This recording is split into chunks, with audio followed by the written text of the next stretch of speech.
You wait a moment, don't you? Yeah. All right. Just a moment.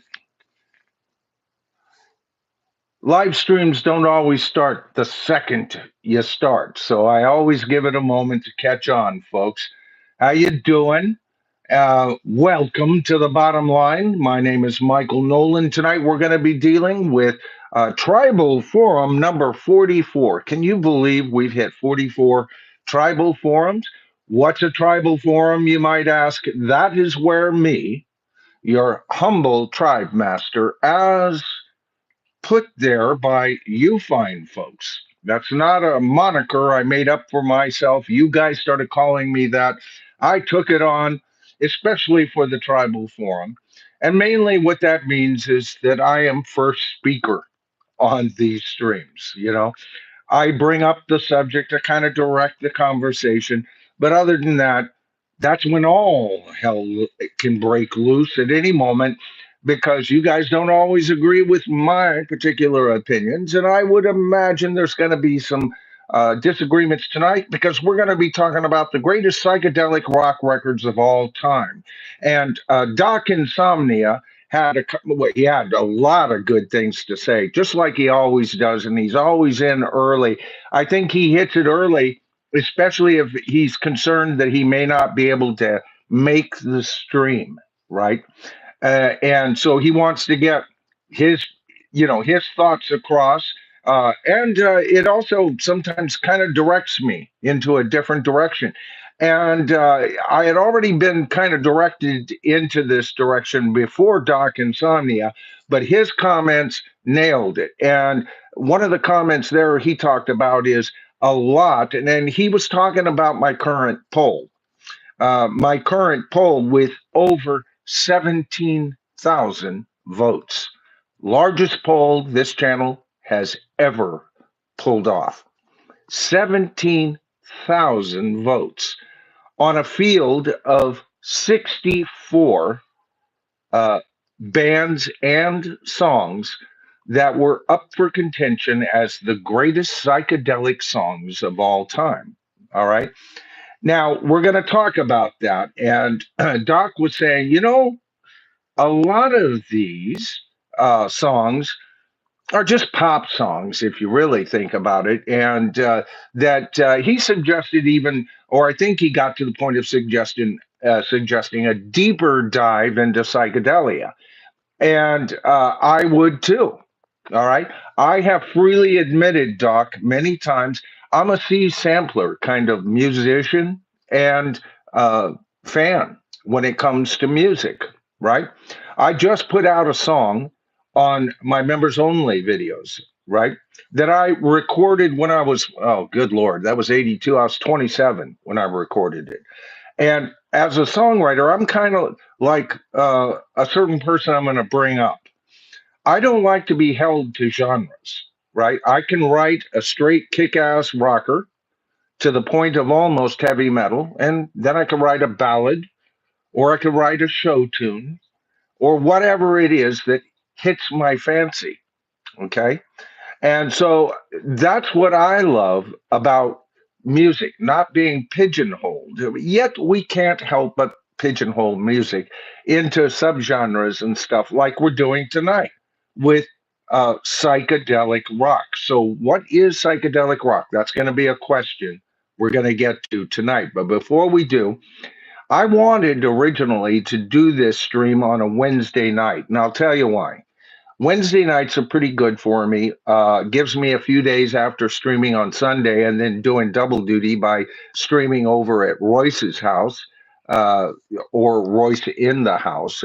But it's like going to his house. We are all invited into his domain and we talk. And lately, there was a point where Royce was trying to curtail those streams to 1 hour, and I was a proponent. Well, if you can make it 90 minutes, we've been going 2.5 hours sometimes, folks. Uh, and so after that, that gives me a couple of days off, and then Wednesdays is just generally a better day. For me to put out videos on my own. Thursday's not too difficult, but I just feel like I'm gravitating toward that Wednesday or Thursday, and you guys can let me know what. It's still up to you. What night is better? Because it's going to be either a Wednesday or a Thursday evening, where I'm going to choose as my secondary night to stream. I'll stream twice a week on Sundays at 5 p.m. And that's PST, Pacific Standard Time. For you guys down under and over in the European venue, you know, uh, do your math accordingly, right? Or and then I will stream at 5 o'clock again, Pacific Standard Time, either on Wednesday or Thursday. So let me know about that. Now, before we get into this and really start chewing on this dog's bone, I did want to say, like I said, my first inclination was to stream Wednesday. And the reason I didn't, because I had a twofold idea, and I'll explain that. The reason I didn't was the poll that was involved to generate the information I needed for this stream was so involved that it took me 3 days to conclude it. And it's still not concluded. I will conclude that poll officially tonight. So during the course of this stream, you can still go over, click my channel page, go over to the post, and do your darnness. Now, all earlier votes won't count to change what's in the finals. The finals are going on right now. It's between four songs. Okay. But you can still change the finals up to this if enough of you get up there and get in there and vote, because I will officially shut it down. I will call it, and then I will announce the top four psychedelic songs of all time right here live on the stream tonight. Now, the reason I didn't do this yesterday, another reason why I wanted to do this yesterday was Paul McCartney, Sir James Paul McCartney, or Paul James, Sir James. I think James isn't Paul his middle name? Sir James Paul McCartney turned 83 yesterday.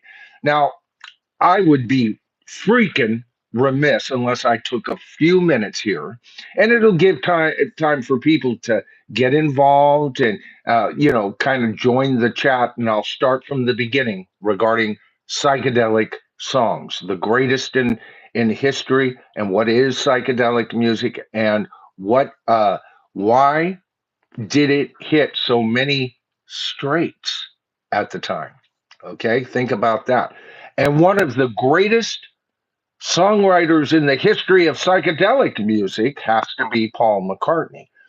Now, in the Beatles, when it comes to psychedelic music, I liked John Lennon's stuff. I think he wrote more psychedelically from the mind and heart than Paul did. I think Paul continued to write just like Paul always continues to write, writing songs with strong melodies, often kind of just, left. John's biggest criticism is he made up stories, and I loved him for it. All right, John. Okay. So, but on John's material, Paul McCartney, without Paul McCartney's touch, we wouldn't have gotten anywhere near as psychedelic as John got. And I'll give you a good example of that. Strawberry Fields Forever, one of the songs up for contention tonight, by the way. All right. It was Paul McCartney that got in there, and was it the Mellotron? I'm trying to remember which Tron they had at the time. And he played through flute. You could choose four different banks. This is the earliest of what would become technology that the computers would grab onto and then expand even further. All right. But this is still bolts and wires time, but amazing things coming out of these machines, especially when you're talking, you hadn't escaped the 60s, right? But you got to remember, if you're a younger viewer, while all of this was going on, many of you might think, yeah, back in the 60s, I bet you they rode their dinosaurs to school. You've got to understand, we had just landed on the freaking moon, baby. Nobody's done that since, right? We did it several times. We had a failure and we brought it back with a miracle because of technology. True, based on computers that 4-year-olds would get bored with these days. But prior to that, see that launched us. That was the beginning of the digital age, whether it had reached into the homes by, it would take probably around 1985 where you had enough people that had a home computer and was seriously using it.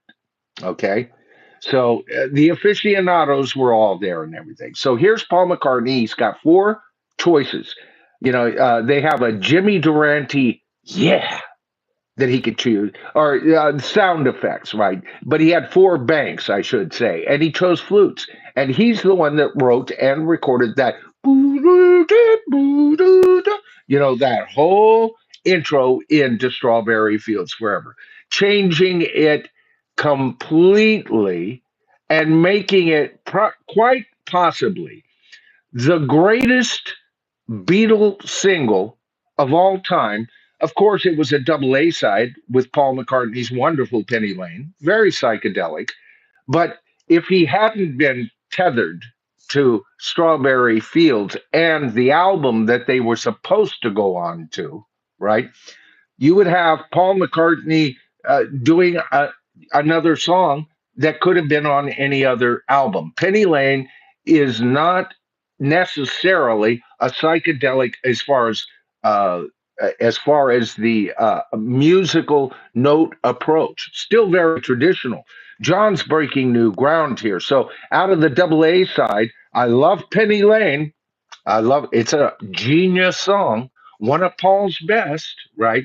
I'd have to give it to Strawberry Fields as the superior song and the superior portion of that double A side. All right, so we're talking. So why? Well, it's his birthday, and I just wanted to give you an example of how wrapped up he is in psychedelia. And there will be some Beatles songs on tonight's list, and I want to talk about just how many, because it's very interesting on what happened with this poll, folks. Okay, now not only that, with the Beatles, by the time they had cut off, I'm not talking about past masters, right? And I'm not talking about the haphazard what we got for Yellow Submarine. If they ever replace that with Yellow Submarine Songbook, I will say the Beatles put out 13 or 14 masterpieces.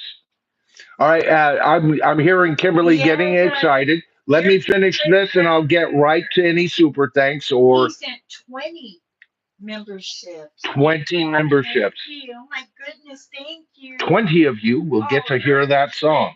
And then flash back and hear some of my other stuff because it's not indicative of my style at all. But who did that? Ergen Splitting Loud Boomer. Dear Jam, my man, thank you so much. Thank you. How many? 20. 20. 20. Oh, good Lord. Okay, that's a major super thanks, and I'll pay my respects to you in just a moment, Gear Jam. That cost you a pretty penny, and I appreciate it. I've got a couple of shout outs I have to make here. You're not the first on this stream, believe it or not. First one, I think it was yesterday late. James came in with a super thanks. I'll go over this in a minute, but I don't like to bury us down too much into channel business. I want to keep. I felt like I got off subject on my last stream, and I want to stay on hold here, but I will get to any super thanks. Don't you worry. Kimberly isn't going to let me ignore you folks, right? But I do want to give you, entire patches of information. So here we go. So we've got four. I said 14. If you want to include past masters and why the hell not? These are all tracks that weren't on Beatle albums. It kind of completes the package. So move that Yellow Submarine and redesignate it the songbook and get rid of that thing. Okay. But at the time that they broke up, it was 12 and a half, 12 and a half albums. And I would say 12 masterpiece albums on masterpiece levels, depending on, you have to explain that masterpiece status for a couple of them. almost demoting them to near masterpiece, but not quite. But for tonight, in general, we'll call it, the Beatles, they're masterpieces, all the albums. And even Yellow Submarine has its fans. I know people who just love George Martin's side. All right. And I'm not saying I love George Martin's stuff. I've even listened to that. It's quite pleasant, on Yellow Submarine. It's very pleasant. It's very much into the mood and all that. That's not why I wanted to buy that album. And the only reason I broke down, I could have done at the time without George Harrison's couple of, those are maybe his most experimental, so essential Beatle cuts. Yeah, they are essential, but they're not my favorite, those two. Although I like them. All right. Like I've said, major George Harrison fan. And then All You Need Is Love was recaptured on the Magical Mystery Tour album, another fantastic psychedelic album. I could have taken every song off of that album and put it on this list. Same thing with Sergeant Pepper's Lonely Hearts Club Band. Think how many and yet the Beatles, I mean, with these two albums, especially Magical Mystery Tour and Sergeant Pepper's, the Beatles what two albums out of psychedelic rock are played more often than those two albums today? So by wishing Paul McCartney a happy belated, a happy 83rd birthday, and you guys know he's my number one guy. He wouldn't have been if John had survived, but John was murdered tragically. I'll never say it any other way. All right. And he was murdered by a dirty dog who we still feed and house. Sickens me. Okay. And I and you were deprived of decades of wonderful music just as this man was coming out of retirement. So his musical death, with the exception of the blurb of Double Fantasy and later Milk and Honey, sort of, ended 5 years prior to him being killed. And Paul kept making music. All right. He was murdered. Paul kept making music. It was 10 years after he was murdered. Paul kept making music. 20. Paul kept making music. Do you see what I'm saying?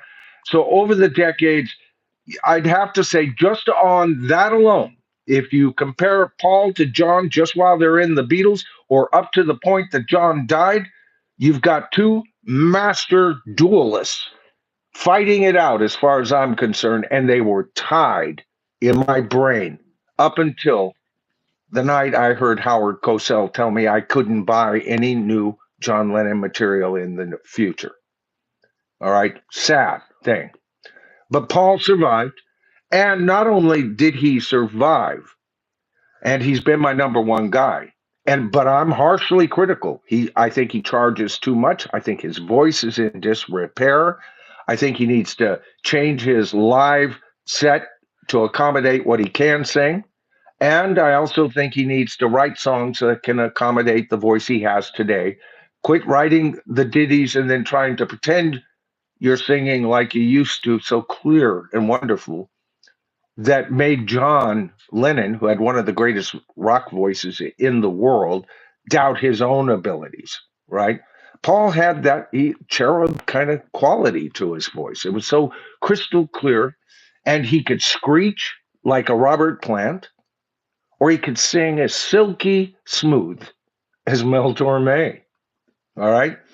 And on top of that, after the Beatles, the man put out what I consider 10 masterpieces. And I'll give you what those are, and then we're going to go on to this list. All right. And I'm not going to go over the whole discography. If I had done this on Wednesday, we would have made a big deal about it. But I'm going to at least take this time to accommodate or encourage. I just saw that. Is that Rock and Robin Bird? Power of Two. Thank you, Rock and Robin Bird. You're wonderful. Get to you too.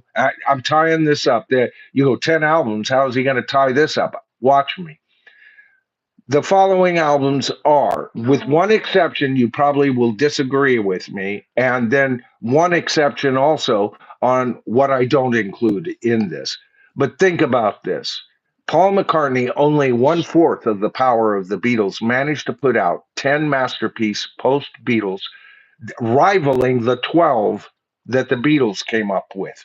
All right. Yes, it took him decades to do it, but he did it. And he is a survivor.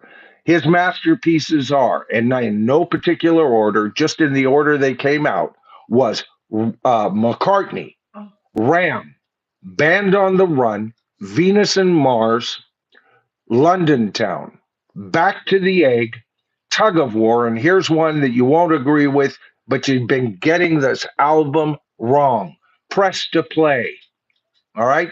After Press to Play came Flowers in the Dirt, which I'm almost tempted to put near masterpiece, but for purposes for tonight's stream, we'll call it a masterpiece. It comes so damn close, it's ridiculous.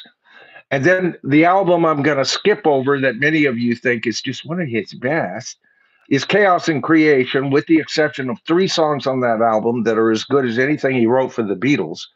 The rest of it tires my ass when I listen to it.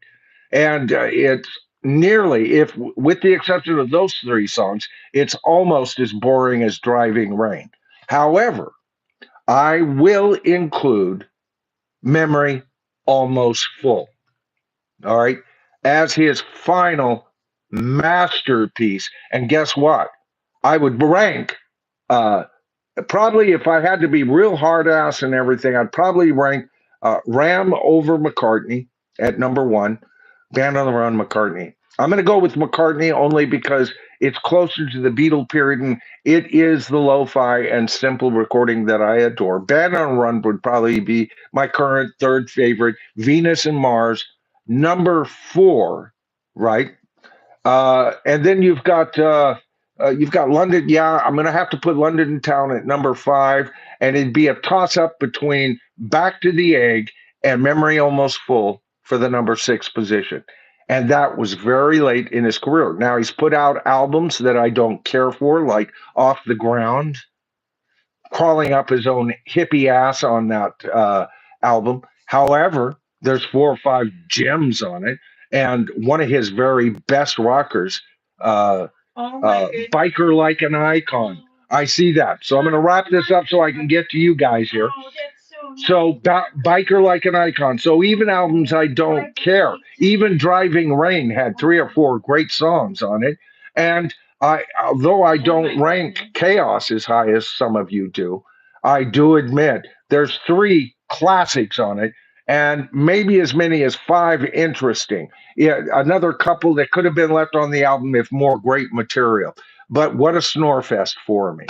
And of course, I've been re-listening to McCartney 3 again. The voice in disrepair, so disrepair that he actually had other people go and record these songs and make albums and recordings of these songs so you could hear it sung the way it should sound, because his voice is in disrepair and he's trying to sing McCartney ditties. That's my only problem with that one. Egypt Station is almost at the level of, I would say, Egypt Station, I would go near to Flowers in the Dirt.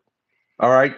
But a couple of big disappointments. And again, his international approach on it doesn't quite gel with me. But on every album he's ever put out, I could always find 2, 3, or 4 cuts that have enriched my life. So a belated happy birthday to Mr. James Paul McCartney, aka Sir James Paul McCartney. All right, so let me get on over here and connect with you guys. On purpose, I did not have my ancillary equipment plugged in because we've had some problems that have disrupted the stream. So I came on naked today, but it'll only take me a second to get over here. All right, and let's make sure my sound is down, Clyde. Okay, I'll skip that survey. Okay. There we go. All right, good. And let me get all the way up here. Irgesplitten Ladenboomer. Okay, this is major. All right, I brought it. By the way, I always do this. I give shout outs for people immediately, but I will be doing the shout outs as immediately as I can get. But I also want to complete thoughts because I felt like my last stream kind of fell apart. Matter of fact, I tried to repair it and I released a video of just that, not me answering super thanks or anything like that, that better cemented. I thought it played pretty well, but I can see it was disjointed as well. That's why it hasn't even quite cracked 1,000 views. And for my channel, that's a rarity, right? But it's there. You can watch it. Hey, you didn't crack 1,000, Wilma. Well, not everything's a winner, right? So I'm trying to make sure that I supply in my streams a prepared idea and carry it out, just like I did with McCartney as a prelude into what we're talking about. We've got 53 watching right now, 47 thumbs up. For the few of you who didn't get it, if you can get me just with the people that are watching right now, we can hit 50 thumbs ups. All right. So keep that in mind. So I know Irger Splitting Loudon Boomer. I don't know which one I like better. I love that. I love the way it rolls off my tongue. Irger Splitting Loudon Boomer, you know. Um, but I also know him. He comes in as Gear Jam. All right. Gear Jam. And he just sent 20 Michael Noland, the bottom line gift memberships. Okay. Now I have well over 100 videos over there. Yeah, we might be even tackling. It's been so long. I've just been putting them out. I have made a dedication to you guys to get a video over there at least once a week, and I've been beating that lately. All right. So to the chagrin of the main channel, which I right now, because of how I've changed the nature of the channel, it's harder for me to get my regular one-off videos. But there's changes coming on all of this, folks, right? Because like I've told you, I have dedicated my energies to those of you, especially for those of you who show up on my streams, who show up for most of my things. You get involved in my polls, you get involved in watching my shorts. James sent me a nice note on one of my shorts. I know it was a short from a video he has seen at least 2 or 3 times because that video went back to, I believe, when James kind of got a connection with me. It was a big video. I think, is that my biggest video? Yeah, it's a portion from my biggest video ever, which is just under 400,000 views, right? Got a ton of subscribers from that.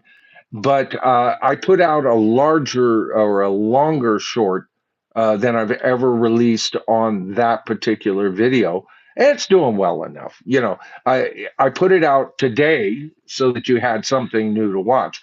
I am involved in producing something for this channel every single day. This is a daily activity. And for you to get the full bloom of what I'm talking about, being a channel member will get you connected. Oh man, I didn't realize how busy this guy is, right?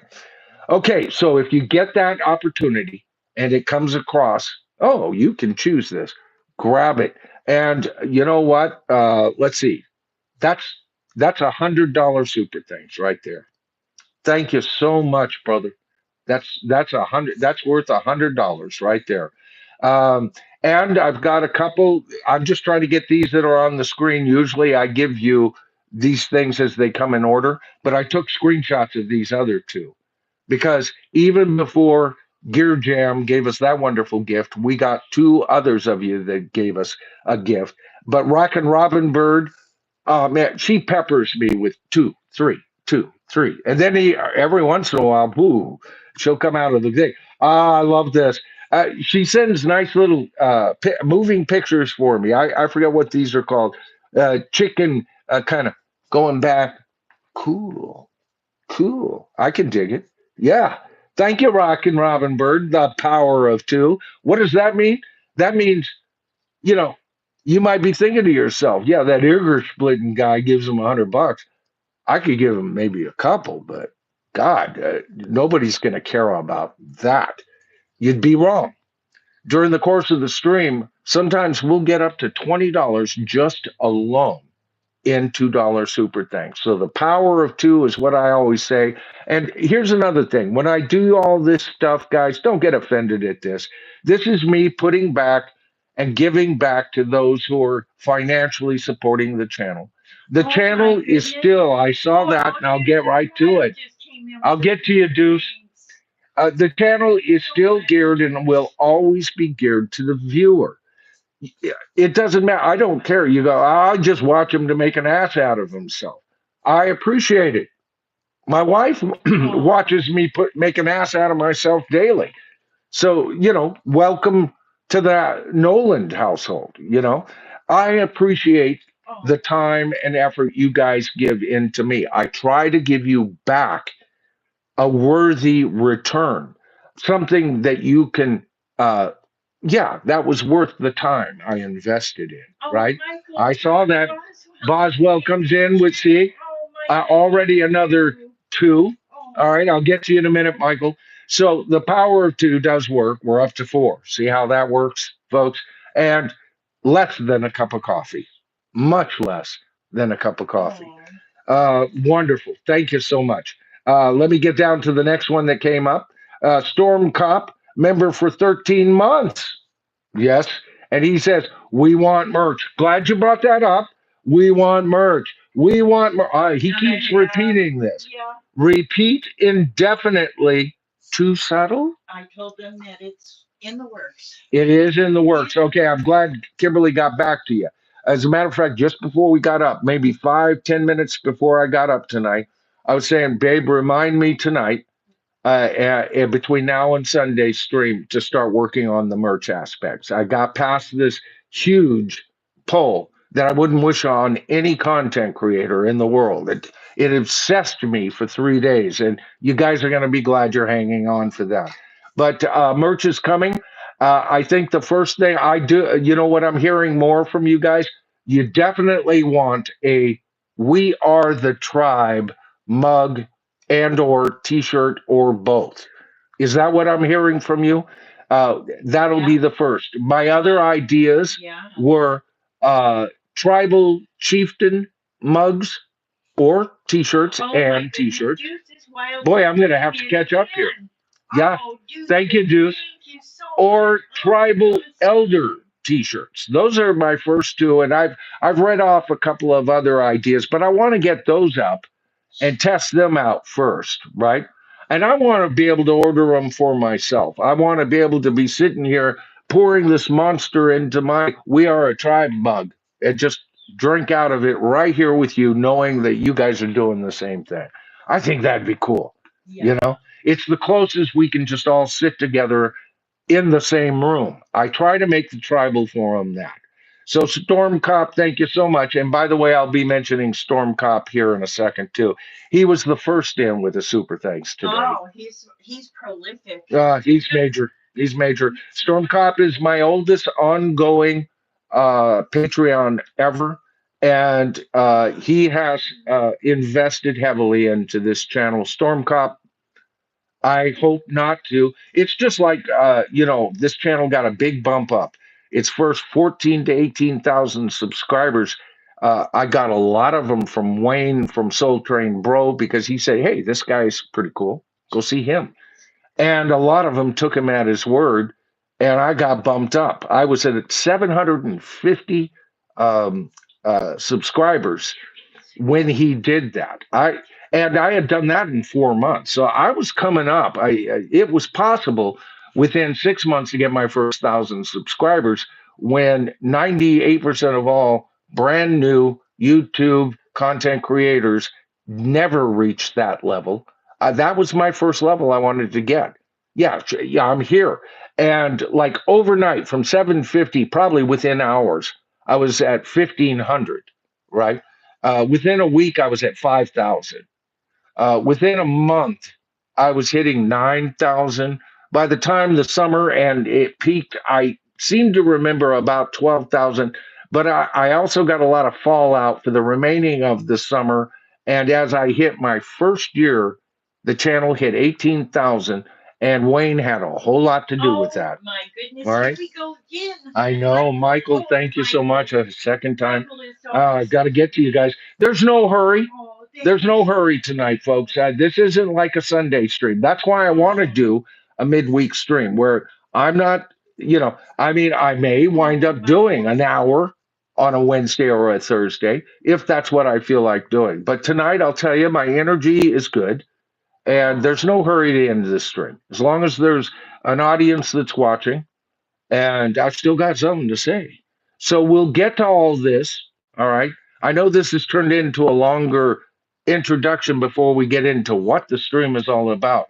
But I think I've offered you some things regarding Paul McCartney that not everybody knew, and an opinion that not everybody has. I guarantee it, because I've been watching. Matthew Street did a review on Paul McCartney's albums. He did an excellent review.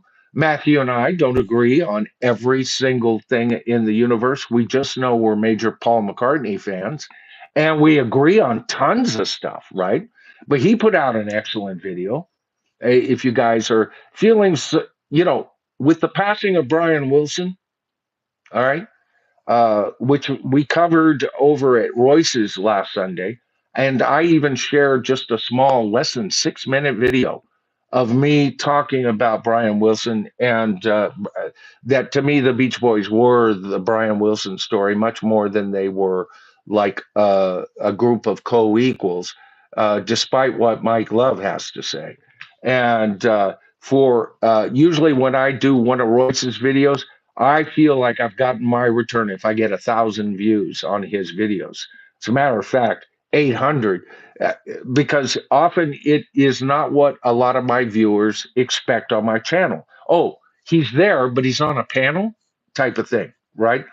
That video will hit by evening 5,000 subscribe 5,000. I wish it was 5,000 subscribers, but 5,000 views. All right. That makes it about the fourth highest performing Royce video I've ever done, with the Black Sabbath Royce video being top of the line at 17,000 views that we garnered. That broke all Royce video records, right? So for a short synopsis on what I think, watch my latest video on Royce. There'll be a link in the uh, description box, and you can go over and watch the whole 2 hour charade, right? Okay, because Royce is connected to this channel. Royce and I are very good friends. All right, we only met a few years ago, but we clicked, right? And the reason I go over to his channel is because he's a buddy of mine, and we love talking rock and roll, and we like to keep it conversational, right? Sometimes we do a better job than others, and we're still working out the kinks and everything. But me showing up on Sunday is as big a deal as me making time to make a brand new video or stream for you folks. So if you are really of the inner core of the tribe, you'd be subbed to Royce, because he's not only a good friend of mine, I invest a lot of my time over on his channel, right? I believe in Royce, right? I believe in Harvey Dent. No, it's not like that. Okay. All right. So Deuces Wild. Let me make sure I got everybody up until this point. Boy, I'm so far behind. Deuces Wild was the next one with my goodness, a $20 super thanks. Thank you so much, Deuce. The first Psych album was a debut by the 13th Floor Elevators. I've heard that, and I'm not familiar with the album, but I remember reading about it. Okay. Like I said, with me, I'm a C sampler musician and a C sampler rock fan, right? I have 3 or 4 or 5 prog bands that I love, but I'm not so into prog that Scott Lade from the Prog Corner couldn't wipe me out in a debate about prog any day. And that isn't pigeonholing Scott, by the way. Scott does a fine job with over there, and he also is a big fan of regular rock. It's just that he has a big interest in prog, and a bigger interest in rock in general. So I'm more of a rock in general. I'm a rock 101 kind of guy, right? And I know of a lot of bands that I've gotten. They're kind of not known, but for the most part, there's a reason why my list is always on your list. And that's because I just gravitate what I believe to the best music out there, whether it's prog, blues, country, rock, rap, crap, rap, crap. Anyway, all right, so there you go. All right, he says 13 elevators. Also, bands overlooked are Spooky Tooth. Yes, you're right. The Carlisle, UK of Carlisle, UK, and the Electric Prunes of San Francisco. Not true, Deuce. I had too much to dream last night. Was on the list.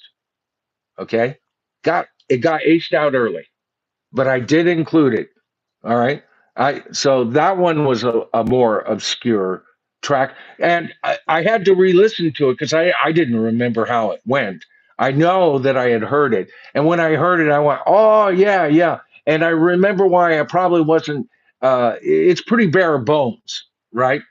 Real heavy on the echo tremolo. We'll be talking about tremolo effect and why it's in so many psychedelic songs, and yet it was used way before that. Good tremolo guitar, got surf music, tremolo effect. The late '50s rockers using it to affect to give it a bigger sound, a more exciting electric sound. You know, so they would use it before this. Oh, so edgy just got. Hey, Oso, how you doing, brother? I'm going to get down to you here in just a minute. The next one up, again, was Michael Boswell with a $2 super thanks for your graciousness. Thank you, Michael. Oh. You are a scholar and a gentleman, as far as I'm concerned. Deuces Wild in with another $2. So again, we see them all kind of piling up here. And he starts off with his comment by saying, "The power of two. Hail to the tribe." Ooh. Now, should that go on a mug or a t-shirt? Guys, let me know. My people. That's right. We're your people. You know, in this forum, we're your people. We come from all walks of life, Deuce. We come from all over this freaking planet. We've got people in the chat right now from Australia, England, Canada, South America, Mexico, Central America, the United States, the East and the West Coast. The United States is so large. We probably have people viewing, lurking from the Mediterranean area. This channel has a large worldwide audience. So you're right. We are your people, and we come from all walks of life. We all have different political opinions. We all have different philosophical opinions. And I always do this, don't I, folks? But it's important to me. And we all have different religious opinions. And then sometimes I say, or non religious opinions. Here's reality, folks. Planet Earth was never designed to give you anything other than to provide nourishment for life. It's what you do with it. Planet Earth is a freaking jungle. All right. It always has been. And so people come to their conclusions based on that little fact. And I respect each and every one of your opinions. All right. I happen to know that all of you are intelligent people, and that if you disagree with me politically, if I were to, expose my political agenda here on the channel, which I have no interest in doing, that's my personal business. I would at least know that you've done your thought process on it, even if I thought you were dead wrong. And I would give you your due. I would hold to my line, which is what we do right here within the tribe, if you think about it. Think about what we do here. I give an opinion, you guys agree or disagree. And just dealing with rock and roll, I think we have disagreements enough. But we all love, especially classic rock. That's kind of my main thing, right? So, yes, you have found your people, Deuce. Let's see.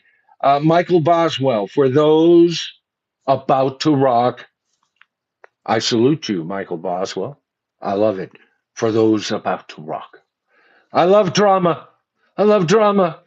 All right. Also, Edgy came in with a $5 super thanks. Lucy, I think Lucy in the Sky. It's spelled Lucky. I do that all the time. I kind of like that. Lucky in the Sky. Lucky in the Sky. Lucy in the Sky. They named a 3 million-year-old O- Australopithecus. Yeah, I think is how you Australopithecus fossil, which is of the earliest recorded human-like specimens after that song. Yes, they did. Yes, they did. And have I caught up already? Boy, you guys were getting me all over the place there. All right, so now we're going to get into what we're talking. Couple of quick announcements. Oh, I need to finish this. Sorry, folks. Before anybody was in today, those super thanks I just did, before anybody had a chance, Storm Cop came in with a $10 super thanks and he said, looking forward to this live stream. Or is it all in my mind? And of course, the thumbnail says it's all in your mind. And any Beatle fan will know what I was alluding to there. George Harrison and Yellow Submarine, it's all in your mind type of thing. And psychedelic music really is from all in somebody's mind. And somehow it's permeated into the public consciousness, including those who have never, ever experimented with any kind of drug, including even marijuana. Many of those folks love these songs. And we're going to discuss why. And then we're going to discuss what songs made it and why I chose these songs as opposed to a more studious list of proper psychedelic bands that the psychedelic community embrace. All right. Like I said, I'm a C sampler, folks. And then right after him, Ben Scheidecker came in with a $2 super thanks. So we're already up to six, is it? $6 there. So that snuffs out a $5 super thanks right there. Anyway, he says, we are the tribe. See, I'm hearing that a lot. Merch is coming. I'm very pumped for this one, and you should be. All right. So the channel has reached, I just announced it reached 45,200 subscribers on Sunday. Yesterday, it reached 45,300 plus. We're already well on our way to hitting 45.4. Of course, we're just beginning for the next months to come to drive this channel up. I want to get it to 50,000, right? And congratulations to Larry Canadian Stud from Canadian Stud Muffin. I've noticed his channel has really taken off. He's been approaching 50,000 for a long time. That guy was a huge channel before I ever even thought of doing it, and he's within 300 on my last check of hitting 50,000 subscribers. That's major, Larry. That's major. In our quadrant of the universe, that's major. So congratulations, brother. All right. As far as making this tribe grow, it's real easy. All you guys who are watching right now have to do is tell a friend, tell a neighbor, all right? Tell a prompter or teleporter, but don't ask him to handle your baggage. All right. So shout outs are all concluded. Poll, I already said this poll that I'm going to be alluding to here in just seconds garnered more votes than any poll I've ever done. 14,000 was, matter of fact, it was my last group poll that broke the old record of 12,000 at 14,000. This poll is still growing, by the way, and it is at over 17,000. I checked that this morning. It's had 8 or 9 hours to grow past that, and people are still voting on sections that will not affect the final, the quarterfinals, semifinals, and finals, because that's how I did it. We had a field of 64 bands. I'm going to explain all of this that were first there in groups of fours, right? And we got through the first 16 parts of the poll, and that was 64. Now, this poll was a little bit different than my other polls, folks, because in the past, I've always grouped first and second place to go to the next round. But this was such a large round, 64 bands on a list that was 75 songs long. And there was another list that I'm not going to share tonight that had about 125 based on an article that I found last minute, and it was still growing. And that's when I said, no, I'm going to stick with this original 75. So is even 64 psychedelic songs enough to get the very best out of psychedelia? I think so. Is it deep enough? That'll have to be your decision tonight. All right. But we did absolutely snuff all last polls. 17,000. A lot of you had a lot to say. Okay, so also talked about that and that. So let's get on over here to what's happening and get my notes up, and let's start talking about psychedelic music. Now, before I get in and introduce the whole idea, all right, I want you to know that when I announced this the first time, I even got comments from people saying that psychedelic, you're just putting out pop songs. A lot of this stuff that you're putting up there, some of it's okay, but there's a lot of pop songs. And to that, all I can reply is I've always been a pop fan. I've said that many times. I like good pop music. I just don't like pop music today and what they define as pop music today. But there was plenty of pop artists that I've enjoyed in my life that I didn't consider necessarily rock and roll, right? Or serious rock and rollers. They were more like balladeer people and things like that. And my main thrust that I like is, a four-piece band, mic'd up and everything, at least, and I like all kinds of incarnations of that. But I also enjoy tea from, for the Tillerman, right? I enjoyed a lot of bread material. You never turned off bread, right? Or America. We've talked about that.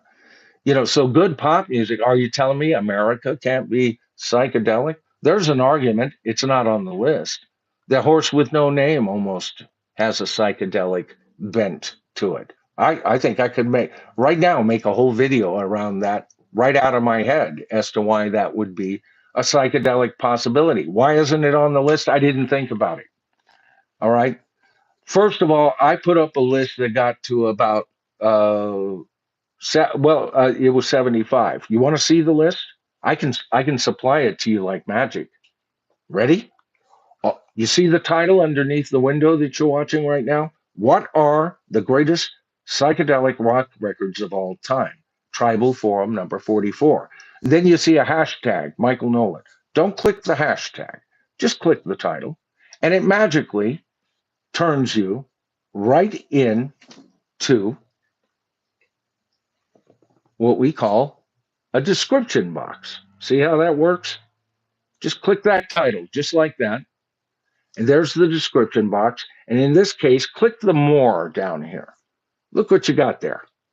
Oh, lots of information. So you can do that at any time. Then you can click this X to re-engage with the audience. Now you guys go, we're not stupid, Noland. We know how to do that. It's interesting. My wife is absolutely brilliant and more brilliant than me in many things. I bring my expertise into our relationship. She brings hers, and we solidify together. We become one in our thoughts. And she wasn't aware of that. I had to explain that to her because when she watches videos, there's no reason for her to click on the title. she's just watching the videos. She knows how to engage if she, and there's a few that she will engage. She likes her favorite channels, just like she's engaging with you guys tonight, right? But she didn't know that. So I've got to understand, if one of the most intelligent women I've ever met in my life didn't know that, I wanted to make sure you guys knew that. So whenever you hear me talk about my description box, all right, and you usually don't hear that too much on my live stream. My description boxes on my live streams have not been carrying any information other than how to become a member, right? But I will be utilizing them. Like I said, I'm just learning how to do this live stream thing on my own. I have about 3 years experience live streaming over on Royce, but only as a co-host. The hard part was him to keep the momentum of the stream going, right? So I'm still learning to do that and be real with you folks at the same time. So if you click on that, let's go on over there. And we're going to take a look at this list, and then I'm going to begin my diatribe on uh, my whole approach to this. All right. Here were the 75. And like I said, I closed it down. I had it up to about 120, 125 with more. I could see I found a list at the last minute. And I see my back screen went off. Let's just let's encourage it to do something else. Oh, that's all right. We'll just let it go through the screensaver. By the way, the fire isn't on tonight because my Apple Music or my Apple TV wasn't working. It was flickering out and everything. It may have to be updated. That's why I was a few minutes late on the screen on the stream today is I was fixing things emergency wise right up to the stream. That's me. I'm usually going over my information before I get up. It's a complete work day for me. This is like the report to the next shift, to the end of your shift, right? Kind of do that. So anyway, I had to cut this down to 75. Now here's my original 75. Now you got to understand, I only used 64, so 11 of these didn't make it.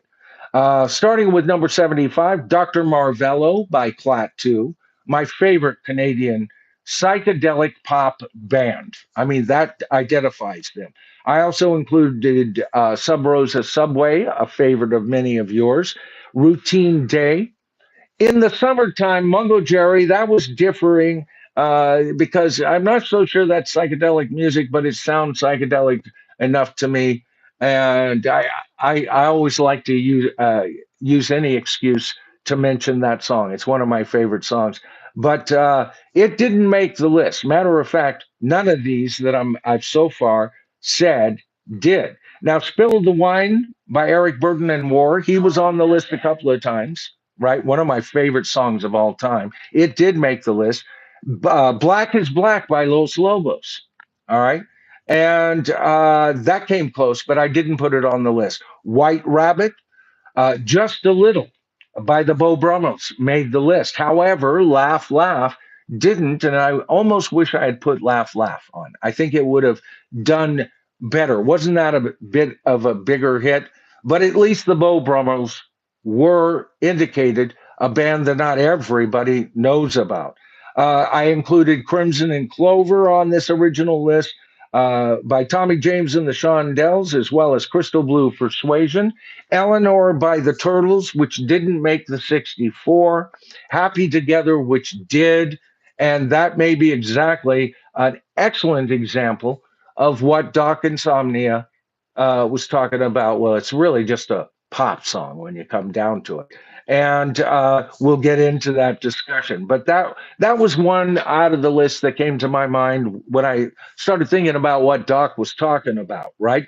California Dreamin' by the Mamas and Papas, Time of the Season by the Zombies, The Wind Cries Mary, Jimi Hendrix, Venus by Shocking Blue. All right, I claim personal. You can even claim, no, that's just a rock tune. But the whole idea of Venus, who goddess on a mountaintop, are you kidding me? Right? And the whole part of it and everything. That's psychedelic to me. Anyway, as tribal leader, I chose to keep it in. It didn't do extremely well. I was That's one of my favorite songs. I didn't like, what was it, Banana Rama or Rama Jamma did a version of it. No, this is the one. And Love Buzz by Shocking Blue, a lesser hit, hardly a hit, but it didn't make the list either. Not when I had to cut it down to 64.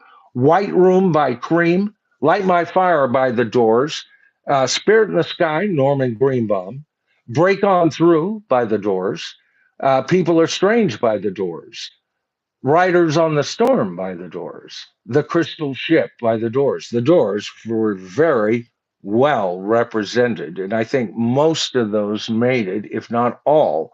Um, then we had, and You and I, the only one I put in from the prog rock band, yes. And surprisingly, a lot of you actually typed in responses saying, yeah, that is totally psychedelic, right?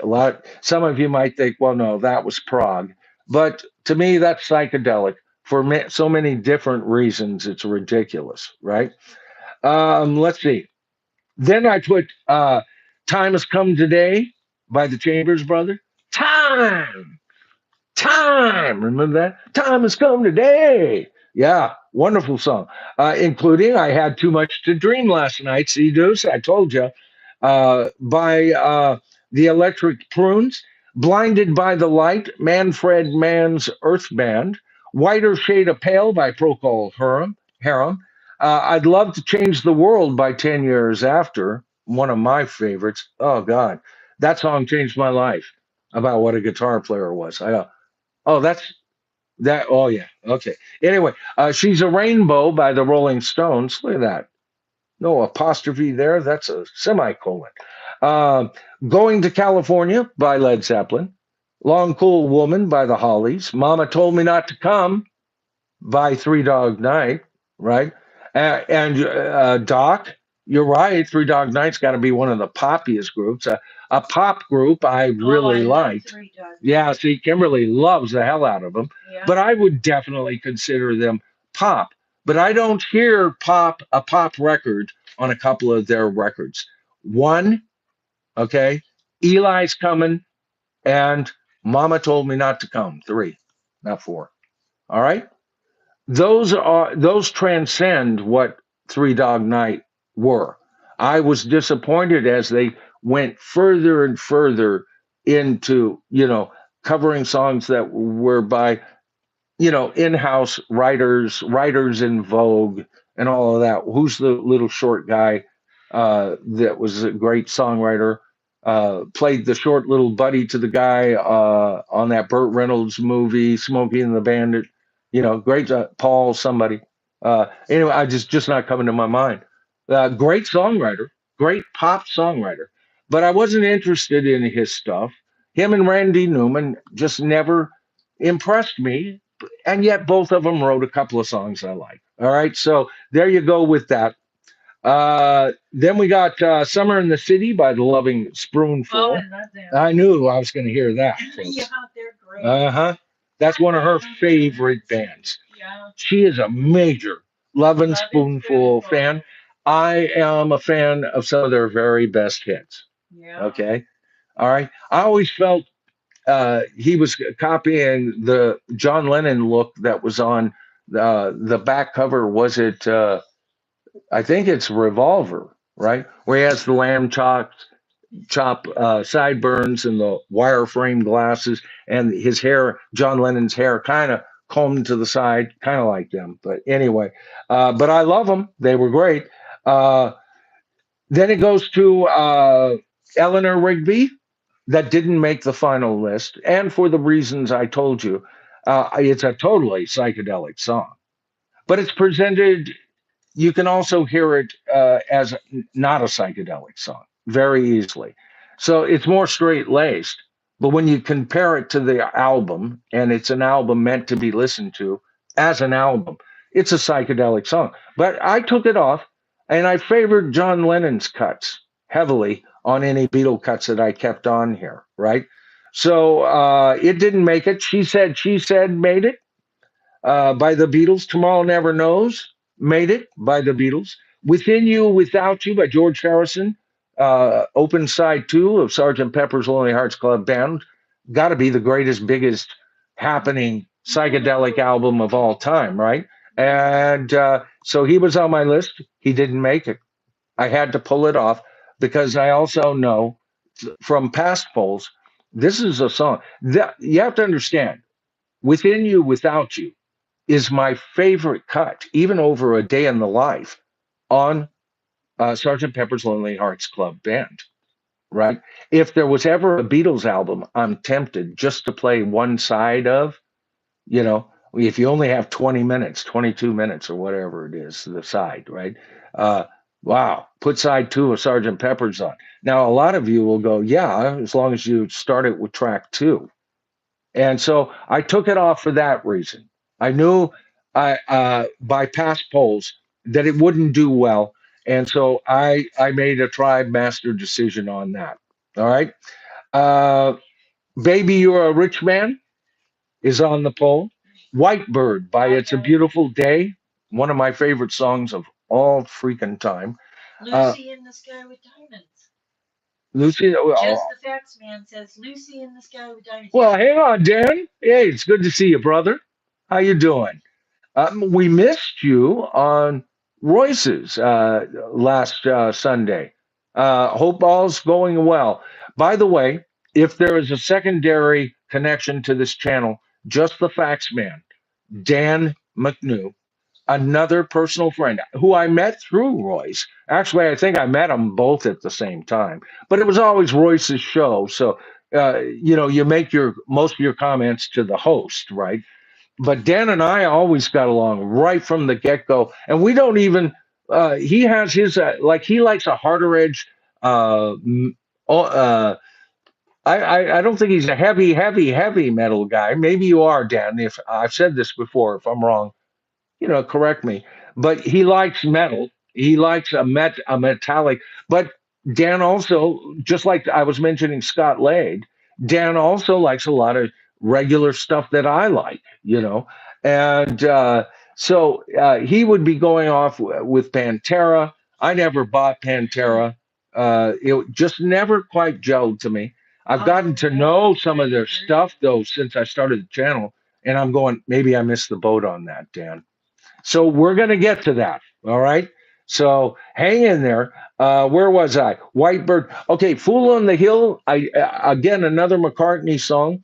That's wonderful from the second most famous psychedelic album, an album that wasn't even supposed to be an album, but we're talking about Magical Mystery Tour, right? And I took it off the list. All right. Because I didn't think I'm looking for a sound here, right? Lucy in the Sky was on the list and remained on the list. Low Spark of the High Heel Boys by Traffic was on the list. Monterey by Eric Burden, the second time he's on, only this time he's with the Animals, right? Fresh Air, to take another hit of fresh air. Oh, that's what they were talking about. Love that song. Quicksilver Messenger Service, right? Season of the Witch by Donovan. Oh, I love that. Yeah, oh, me too. Yeah. One of my favorite Donovan Oh, songs. great. Born to be Wild, all right, by Steppenwolf. Oh, A lot yeah. of people say, hey, no, that's metal. Well, it's metal, but it's psychedelic metal. Born to be Wild, especially Magic Carpet Ride, even more so. Oh, and it's on the list as well. House of the Rising Sun by Frigid Pink. Warm San Franciscan Nights is on there. Tuesday Afternoon by the Moody Blues. Nights in White Satin by the Moody Blues. Uh, For What It's Worth by Buffalo Springfield. Fully titled For What It's Worth. Stop. Hey, what's that sound? Right? Hurdy-gurdy Man by Yeah. Donovan. Huh? Hurdy-gurdy Man. Yeah, yeah, and I don't think I got it. I meant to do it. I think Mellow Yellow took it. We'll get to it. Yes, that should be on there. We'll see if I got it.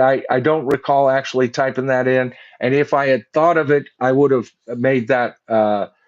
So there's an omission already right there. Hey, you do what you can do in the moment, folks. All right. So Nights in White Satin. Buffalo Springfield, 8 Miles High by the Byrds, White Rabbit by Jefferson Airplane, Sympathy for the Devil by the Rolling Stones, Painted Black by the Rolling Stones, Nowhere Man by the Beatles, Whole Lot of Love by Led Zeppelin, the only one to make it on this list. No, there was another one going to California. Set the Controls of the Heart of the Sun by Pink Floyd is on the list. Echoes by Pink Floyd is on the list. I Am the Walrus by the Beatles. Mellow Yellow by Donovan. Sunshine Superman by Donovan. So he makes it at least three times. Suzie Q by Creedence Clearwater Revival. And I had several of you going, that's not psychedelic. The hell it ain't. How about when he pinches his nose and sings through a microphone or probably a magazine in the studio? Up Susie Q. And then that guitar, that's psychedelic, baby. All right. The rest of what they did wasn't necessarily so, but Suzie Q, I've always maintained, is psychedelic. Aquarius by the Fifth Dimension was on the list. I took it off because I tried to keep this within the rock, and I almost wish I had put it on there. One of my favorite songs and recordings ever in pop radio. Incense and Peppermint by the Strawberry Alarm Clock. Penny Lane made the original list. I guess it did make. I said I took it off. Maybe I did. Anyway, this is the original list, and we'll see how we did this. Strawberry Fields Forever by the Beatles also.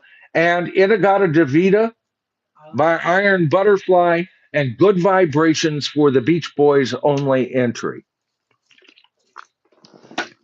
That's the original 75.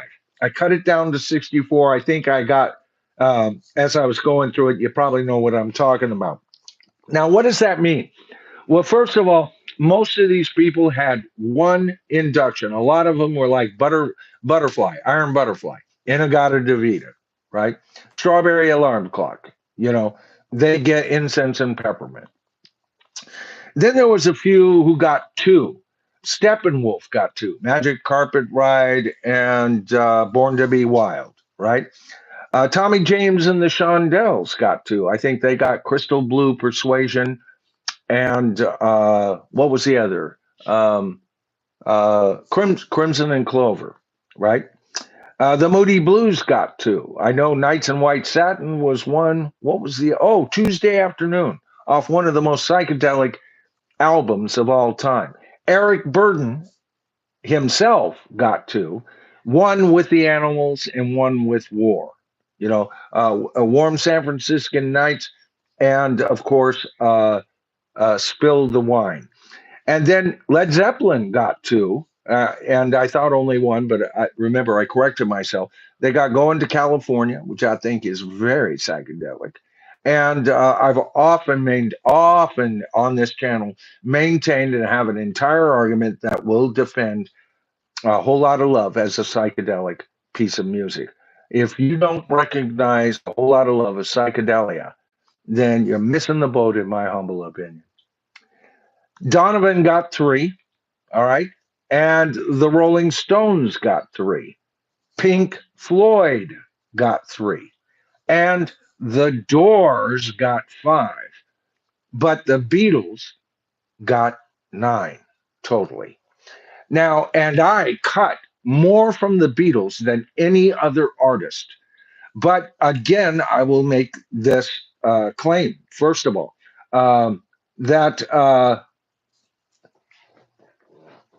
Sgt. Pepper's Lonely Hearts Club Band, and if fans were really honest, the much more readily listenable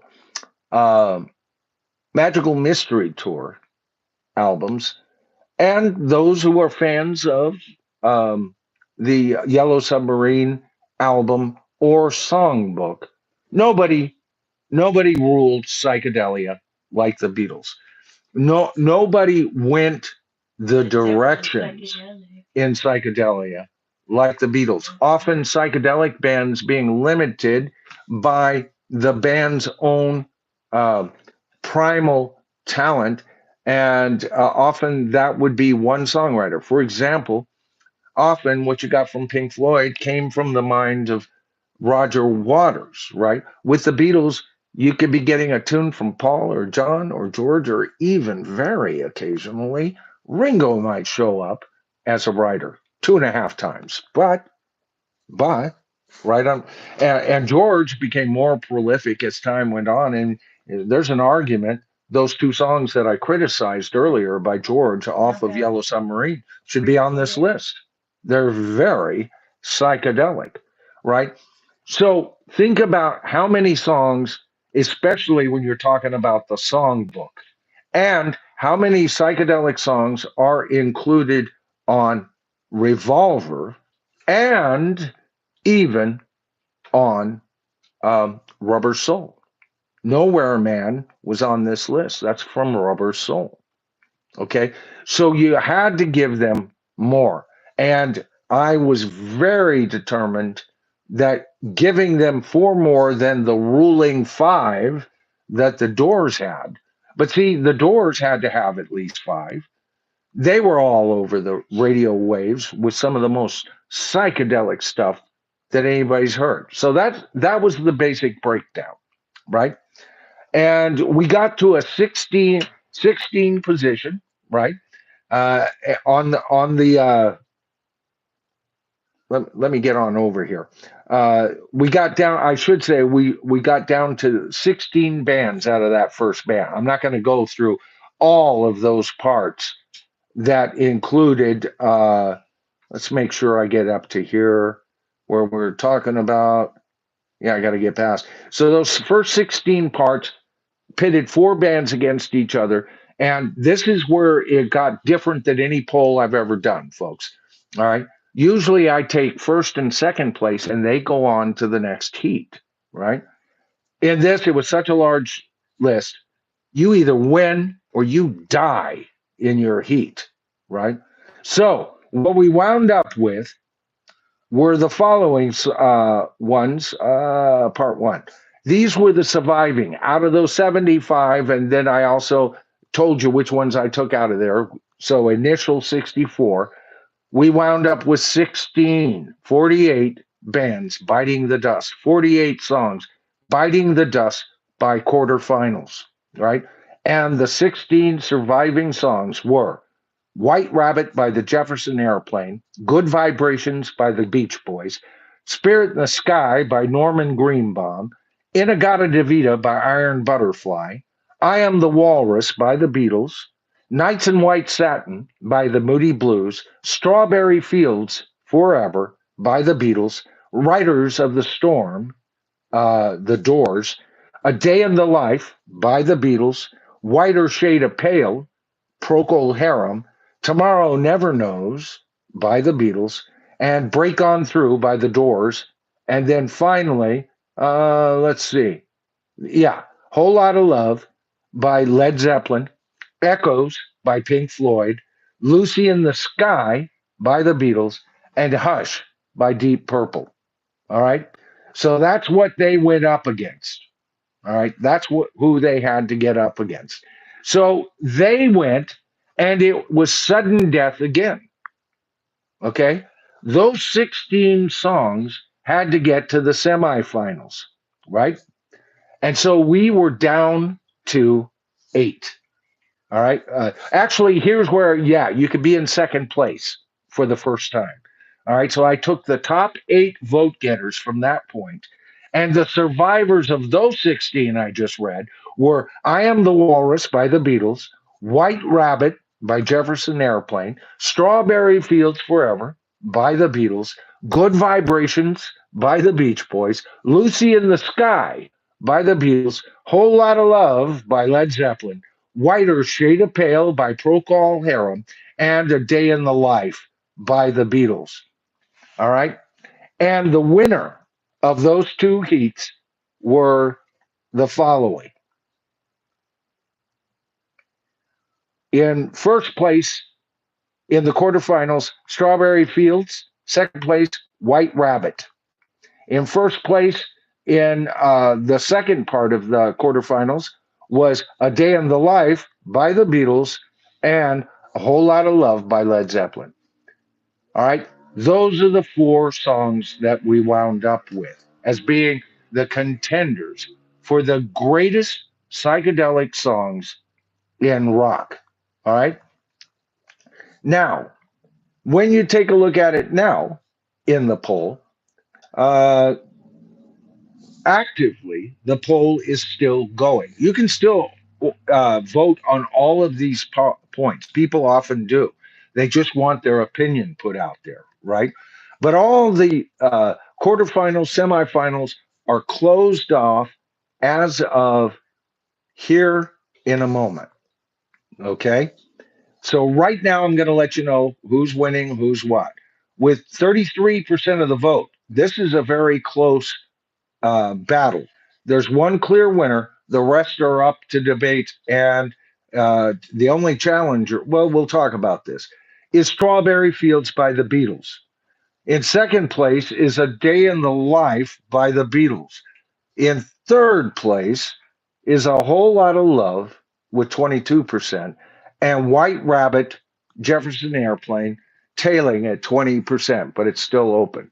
So I'm going to leave that open for a few minutes, and then I'm going to talk about why we did all of this, right? Then I'm going to close it, and I will report on the greatest, uh, psych songs or psychedelic songs of all time.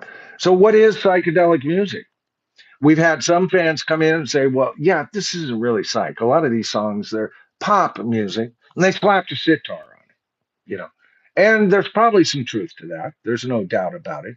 But it entered the public domain, the collective conscience, and these songs are often on lists as great psychedelic songs, right? Is it defined by a year or a set of years a, or a decade? And is it something that's very easily defined? Where did it come from? Well, the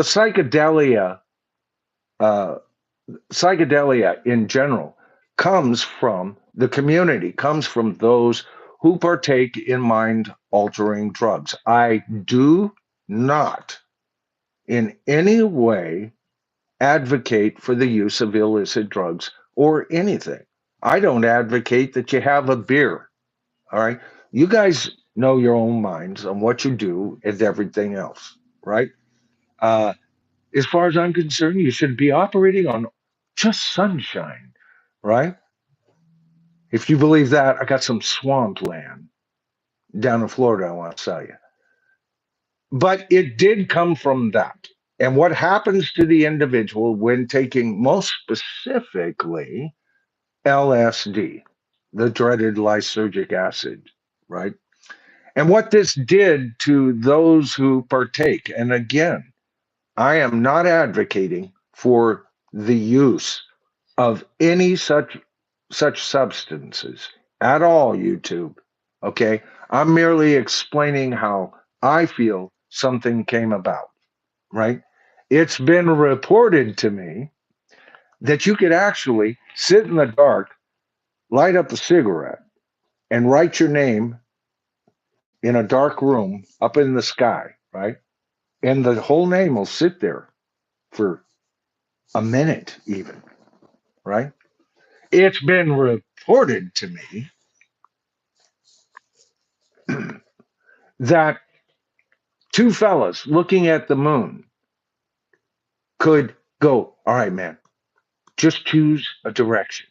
And they both chose the same direction, and the moon starts rotating right before them. That's their reality.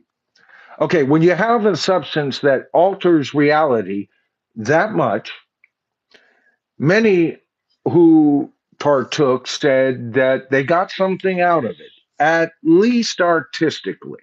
All right. I'll give you the example of the Beatles. The Beatles got into it. John and George were given lysergic acid by their dentist. They were invited over to his house. I always, when I first heard that story, I imagined them in a dentist chair with him. Oh yes, you'll like this. But it was just a dinner party, and he slipped them without informing them LSD, and it really they loved it. John would go on to continue to chomp it down like they were peanuts for a portion of his time. George got very into it for a while, got off, would get back in. George would Yeah, uh, his entire life was a bumpy road, right? Paul goes, oh no, the dreaded lysergic. No, I shan't have any of that. Being more proper, right? But even he fell into the peer pressure of the Beatles, partook of it, and it affected him. All right. And he was right when he said, look, I don't want to talk about this to the reporters because one of the reporters go, yeah, but you saying that you've done this, aren't you encouraging younger people to do it? He said, no, I'm answering a question. He asked me if I did it. I said, yes. Now you didn't have to ask the question, and you certainly don't have to put this interview on the TV, right? Okay, so but but he did, and look what eventually happened. Many people pointing to Rubber Soul being the pot album, where the Beatles were smoking lots of pot. And you can even get to a psychedelic experience through that venue once you've experienced the psychedelic experience, right? Once you know what to look for. But then later, uh, we're having a bit of an earthquake here, huh? What's going on here? Are we? Yeah. No. Oh, I think you were moving around and moving it. That's all right. We're good. Was I doing it? Yeah, the whole thing was going do do do. Oh. Anyway, so look what it did to them, right? Oh, wonderful. A $10 super thanks from Storm Cop 55 James. Bless you, brother. Oh my goodness, that's 20 for today. Thank you. I appreciate it so much. Let me get on over to your super thanks here. Let's see. Let me find you, bro. Let me find you. He says, have I mentioned how bad we want merch? Just checking. Laugh out loud. Yeah. Kimberly, you got to remind me tomorrow. Maybe I got to get on that. Yes. Yep. Yes, Yep. We got to get on it. It's been too long in coming. I did offer a mug at one point early, and the channel didn't like who I was doing business with, and so backed off. Always meant to get it going again, but we're going to get it. There is a demand for it. All right. So that gets back to the point. So those who partook of this were changed. And if they were musicians or artists or sculptors or writers, novelists, and everything else, their approach to those uh, disciplines changed, including psychiatrists who would take it, and were proponents of it. Their whole approach to psychiatry would change. Tune in, drop out, that whole thing. Oh my goodness, Ben just came in with a super thing. Oh, I see that. Oh, Ben Scheidegger, he says, great point, Michael. I get pissed off when people tell me that you have to be high on psychoactive substances to listen to psychedelic rock. No, you don't. It is natural fruit for the soul and art, and I agree. That's what I'm getting to here, Ben. Thank you so much for the $10. But I want to thank you for the comment because I wouldn't have got to the comment. I always stop what I'm doing for the super things. And I might not have picked up on your comment tonight because it's very important. I learned through the martial arts and through my life, by the way, and learning to meditate, and not necessarily from the Far East, okay, that you can put your mind into a place of wonder. I happen to know that's an absolute fact. I've experienced it many times in my life. And as a recovering alcoholic, for the few of you who do not know, uh, I quit in '86, so that's 36 years this October, right? Uh, you get used to being juiced, baby, right? And while I was really drinking a lot and everything, I was recording like a madman. It's not like I drank to stupor and wound up in a gutter someplace. I was recording, writing material, and the alcohol fueled me. And often these drugs can fuel a new thing. And I've said this before, but here's the thing: comes a price, comes a price, right? So when I quit drinking, I thought, life will never be happy again. I just have to be a miserable, sober bastard for the rest of my life. I'll never enjoy music. It won't sound as spectacular. Well, for the first 3 years, it didn't. But I was so involved in getting better, reinventing my life, going to college for the first time, right? Studying the martial arts, becoming a martial artist, becoming a martial arts instructor. So I know a bit of what I'm talking about. You can place your mind without all this stuff. And that is my exact point. Was it Ben that said that? I think it was Ben. Yeah. That's my exact point here, Ben. That's how it got to the masses. That's this is so uh, why it's so important and why I included so many so-called pop examples of that. I mean, if you really want to think, I was thinking like Tommy James and the Shondells. I mean, they're a pop band, dragging the line. My dog Sam eats sperm. Of course, that's him without the Shondells. But they're a pop band.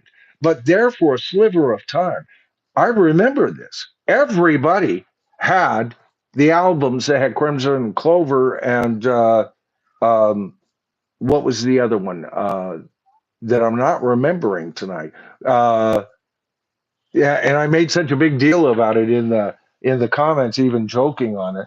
Um, but Crimson, no, that's the one I was doing. What was their other big one? Crystal Blue Persuasion. Okay, eventually it come to me, folks. All right, so everybody had the album concerning those two songs. I mean, they were an album group there for a sliver of their time. Then they went back and eventually broke up. He became himself. I guess they've been back and forth ever since. I never paid attention to him really a whole lot after Dragging the Line by Tommy James. Just haven't been interested, but sure love those, and everything. Um, But that begs to differ. What happens to somebody who goes in, experiences, and then projects something, creates something that's embraced by so many?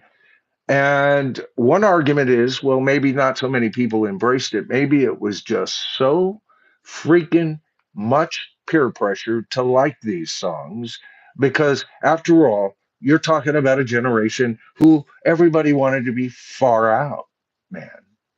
Groovy, right? Psychedelic, baby. Stop the war, right? Make love, not war. Got to be cool. Even news journalists started growing their hair like mid-ear with a little bit over the collar just to look cool. There was a lot of peer pressure, but see, we're talking about songs that made it and sold. People went out and bought this stuff. So what happened? Is it the drug that created it? Or was it a gateway that got you to a place that allowed you to create? And did it put you in a new place? Or did it just put you in a more natural place? And again, I am not advocating for the use of drugs. I think you can get here organically. I have a natural high. All right. But it takes discipline to get there. And the drugs are often a quick injection right into, or a pop of right into an alternative reality. But something tells me, however they got there and what they brought back and why it was acceptable to so many folks is because I think they grabbed onto something that's ancient in us, that is rudimentary in us. And we loved it. We talked about the use of tremolo. You know, they used tremolo all the time in the 50s to give it an electric sound. But then you've got Crimson and Clover, and you've got Crimson and Clover, over and over, right? Okay, that echo, that thing, that comes, that when we hear that, We hear that from within. There's something about that that feels good, a slight repetition, or the echo of a cave wall that many would argue that we came from. Others would say echoes in canyons that tribes grew up with, and everything. Very natural. An echo is not an artificial thing, and tremolo is not a true echo, but it has that power. When you use traditional flutes in with a new line of attack, like Paul McCartney did, even though it's recorded flute, you know, he'd press a note, it would play a recording of a flute playing that note. So whatever he played, the flute would play. And he's a keyboardist, and that's how he figured out what he wanted it to go through. But it did not take away from the fact that it was a natural orchestra that comes from, one of the squarest, especially in the 60s and 70s, type of music you could imagine, and that's classical music, right? Orchestras are for classical music. We're rockers after all, right? But a lot of these songs that we talked about tonight have orchestral elements, or they rely on primitive beats, right? And then they take one step beyond that and they propel a question.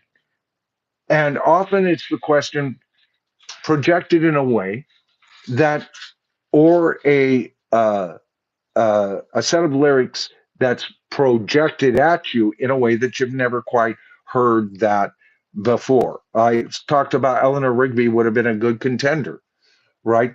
How it talks about snippets of life, and then how we are all those snippets of life. We're all uh, Father. I want to say McCartney because that was the original lyrics. Father, whatever his name is on there. I'm just not hitting on it right now, but when you hear that darning his socks in the middle of the night, in the night when there's nobody there, and Eleanor Rigby, picks up the rice in the tray, bits and pieces of life, and then all the lonely people. It's worldwide. We all experience these things. Whether Paul turned on to get to that point, whether it was just pot, having a good stiff drink, or just came out with this one day, cold, stone sober, he did it in such an artistic way that it grabs something that's inside of us.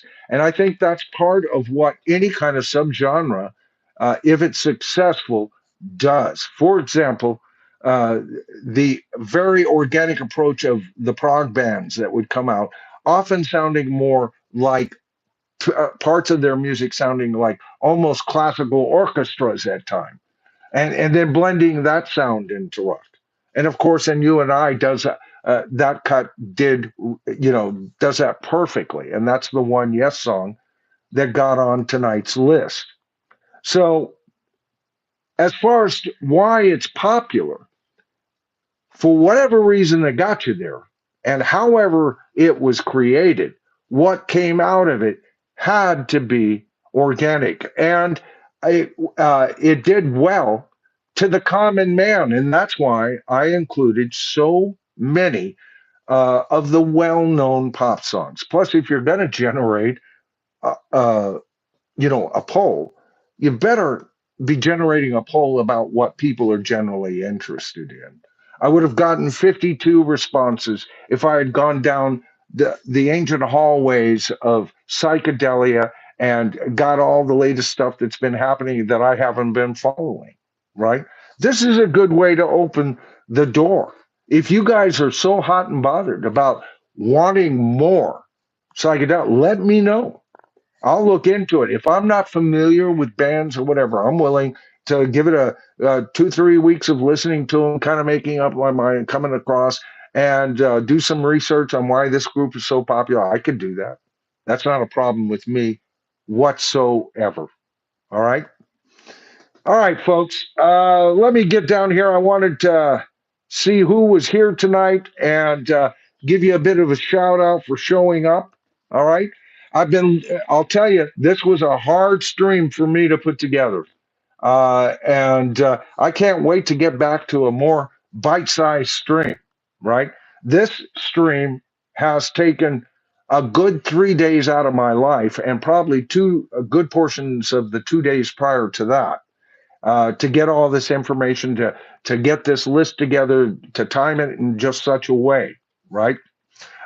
Before I get on to who you guys are, though, let's shut this.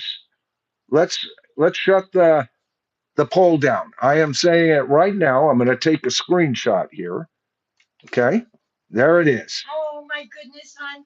What's Ben that? just came in with another super thing. Oh, thank you, Ben. Thank you. Power of two, brother. I'll be right with you. So wonderful. Okay, so I'm looking at this screenshot, and the winner is, according to this, the fourth greatest psychedelic song of all time is by the Jefferson Airplane, White Rabbit.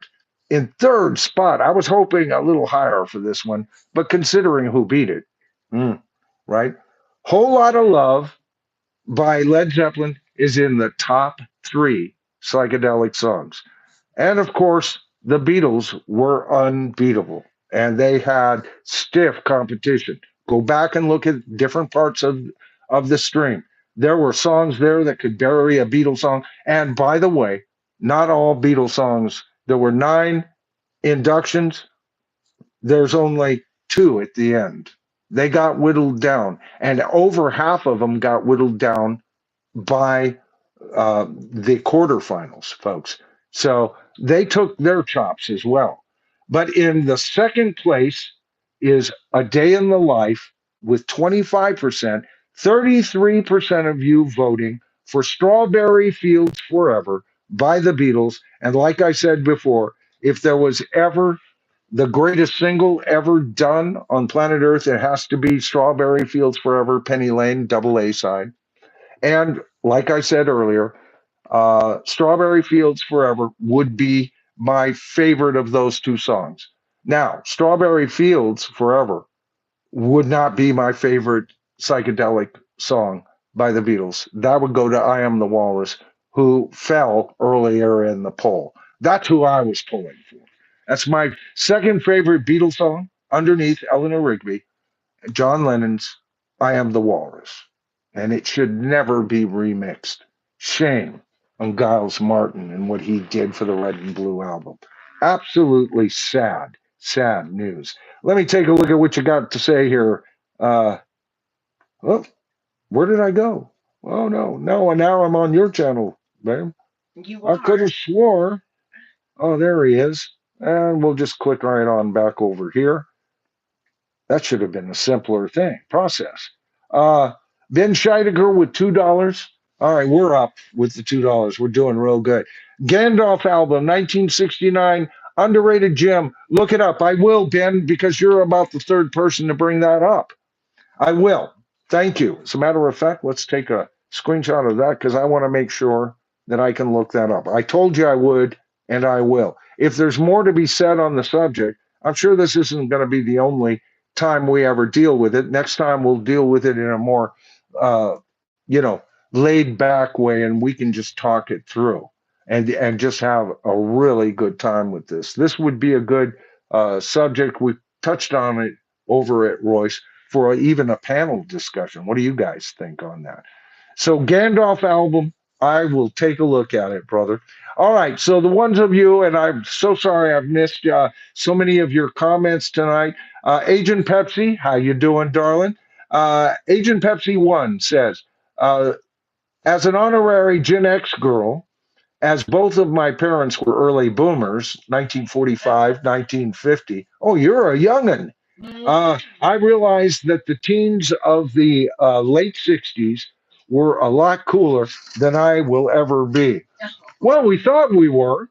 Yeah, I can tell you that. We invented new phrases and everything to prove it, sure did. right? Yeah. And did things to shock our parents to prove it. Groovy. I did things so shocking, I got sent to North Carolina from California. That's a 3,000-mile trip right Michael there. was a bad boy. I was a bad boy at one point. Yeah, we all have a history, Lost don't we, darling? boys. I was one of the lost boys. Yes, I was. TJR Classic Rock. Oh, and by the way, I'm glad I saw you. Great streaming. I've been over there a couple of times now. You got to look up TJRS Classic Rock Corner. Very knowledgeable man. Yeah. And I was just last night, wasn't it? I think it was last night, TJ. You let me know. I think it was last night. I lose, like I said, I've been so involved in this poll, but it's good to see you out there and a great channel. Look him up and sub to him. Rockin' Robin Bird is in the house. Divining Dragon, aka Christian. Al Val, good to see you, Al. She walks like a bearded rainbow by Cream. Yes, yes, excellent one. Let's see. Uh, Divining Dragon says, I'm a late boomer and I can't be as cool as the early boomers. Well, you ask the early boomers, and that's what we'll claim, huh? Uh, yeah, Tommy James was a tough guy. Natalie Carly of Sovaka says, uh, yeah, I don't know much about his private life or what he was there. I know he was the spotlight of the band. I do remember there was, yeah, he wasn't exactly a poster boy, was he, Natalie? Deuces Wild, I think it was a combination of drugs, environment, and culture working synergistically during that time for a lot of these artists for a time. And that's exactly, see, they talk about how great the 60s were and by extension the 70s, and it took a while for it to fade out, and by the mid 80s people, a lot of original fans said, well, I'm done with that, right? And maybe even before the 70s were out for some of the original fans. But one of the things that's cool is there was, matter of fact, one of our my favorite local northern California bands was a band called Synergy. I didn't understand the word, never heard of it before, and all of a sudden I realized that oh my God, uh, it means, an assembling of energies, getting in together, blended. And then when you add to the fact that a lot of this can't be explained how it happened, it just was a lot of stuff boiling over, and probably due to an entire world being at war and living with post-war for a time, and said, "No, we got to do better," and trying aiming at something. A lot of young people got idealistic. A lot of young people were tired of growing up watching body bags arrive in America from Vietnam. And so a lot of things exploded with that at that time. Questioning authority, right? Never trust anyone over 30 was one mantra we all had, right? That seemed like so far away. And now, guess what? It's 70. 30 looks so far away. Anyway, Doc Insomnia, I saw Tommy James live at New York in the mid 80s. Sounded just like the record. Hey, talented guy. Storm Cop 55, Agent Pepsi. Well, girl, you are now part of the tribe. We may disagree from time to time, but nobody will ever disrespect you because you, of a few, because you, a few hundred brothers are protecting your back. There you go. I like that. Yeah. Do you dig that, Kimberly? I do. Yeah, love that. Uh, was only two when your husband stopped drinking. That doesn't mean I cannot enjoy the music of the 60s. I do love the second British invasion of the early 80s too. I do too. I was a big fan of it. Not all of it, but it was also necessary. We needed to mix things up. Punk did it in the late 70s. Then this around, it seemed like it really started generating by 82, and there's an argument that came out of that, right? Mr. Goodfoot, One Step Beyond. Oh, love that TV show. What was his name? John Newland. He spelled it just like I spell my name, but Newland, and I'm Noland. John Newland, One Step Beyond. I was just watching some old episodes last night. What was the one I was watching just before I surrendered myself? Was it Never Suffer a Witch or The Burning of a Witch? The young girl who can make things catch on fire. and she has an aunt that doesn't like her and a dad that doesn't. Yeah, that. Oh, great stuff there. But you know what? We grew up on those kinds of things. Twilight Zone, One Step Beyond. The Outer Limits. Right. The space race was going. Drugs were prevalent. We're in a war we didn't like. We were questioning authority from the past. We didn't want to return to a World War II kind of thing. Technology was starting to take off. Synergy, baby. Something had to come out of that, right? So great points here. Chris Barlow, McKinsey, Father McKinsey. Thank you, Father McKinsey. Yeah, yeah. It was originally supposed to be McCartney, and uh, nobody was even questioning that. And it was Paul that said, "Well, no, I don't want them thinking it's my dad," you know. Or I thought probably what he was saying. Next thing they'll be doing is I'm claiming that I'm wise and old like a Father McCartney or something like that. I always thought that we got the with Paul. You often get what you want to hear as far as answers from him, not what we'd love to hear, what I'd love to hear, which is the truth. Uh, Agent Pepsi says, besides, my husband is a good bit older than me. He's from 1968. There's something about early Gen X guys that I find so attractive.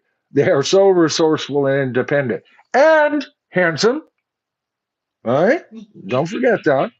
I remind my mother, or my wife, I should say, oh, there's a Freudian slip for you. Mother, do you think they found out now? Uh, but I remind my wife all the time. She's married to an extremely attractive husband. Yes, yes, I am. Definitely. That's my story. I'm sticking with it, Oh, folks. It's the only one I got. guy. What can I say? He's handsome. Yeah, I'm handsome. Yeah, now it's coming up. Yeah. Adorable. Douglas Gilbert, early Vandergraaf Generator album. Okay, good. There you go. Arrow. Yeah. Listen to that at one point. Don't recall too much about it, but I've seen it mentioned many times in chats and everything else like that. Rock and Robin Bird, I never get notifications for posts, and I'm definitely not unsubscribed. I always check. So I missed out on these polls. I'm just going to have to go to the post from now on. Yeah, Rockin', there's nothing I can do about it. I know that the polls will occasionally show up in people's home feeds, but if you're on an iPad, they won't show up on people's home feeds that I've noticed.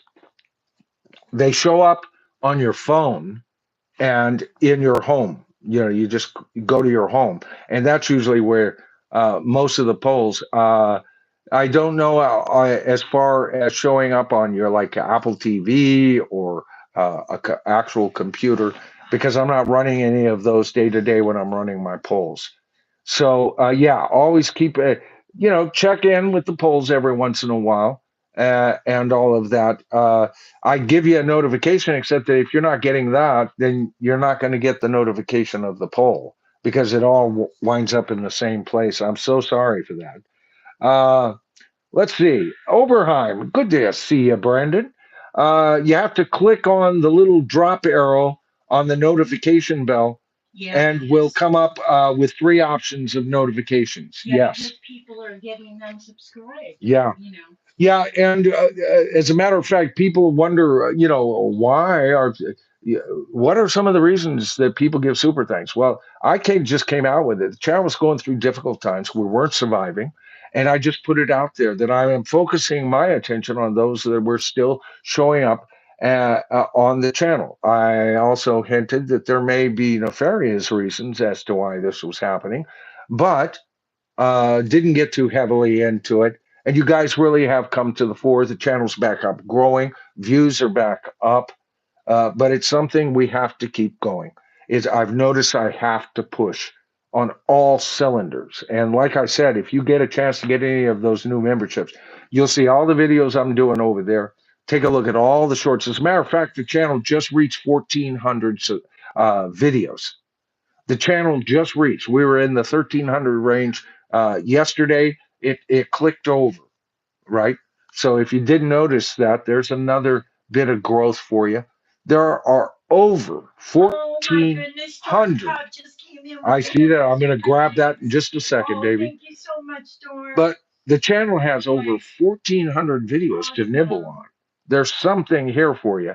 I am busy. I am dedicated to offer each and every one of you good value for just your time, let alone any super thanks or anything like that. For just viewing my videos, I feel I have to offer you something that you haven't quite heard, quite maybe from this angle or that angle. You know, the bottom line, right? That's the name of the channel. Let me get on down here and take a look at Brandon. Brandon, he says, I told you so. Storm Cop. I wasn't Brandon, it was James. I told you so. Yeah, yeah, yeah, yeah, yeah. Thanks, James. Um, James is alluding. I was at a really down space, never undedicated to the channel, but very frustrated. And those who are close to me know James was one through correspondence Oh my goodness. that I could see the problem with the channel. Pepsi just gave us I'll see. Oh my goodness, another $2. What are we up to? 6, 8 now. You see what I mean? Oh, you're so wonderful. Thank you, darling. I appreciate it. I'll get to yours in just a minute. But what James is alluding to here, folks, I told you so. He's talking about that he has always said from the beginning the channel would grow, be successful, bigger than goodness gracious, I don't know, than anything on YouTube. He's got a little more faith in me than I do. But the channel did survive that. Where were we at that point, James? I think I was about 41,000. Just had just hit 40,000 and then hit the stymie kind of thing.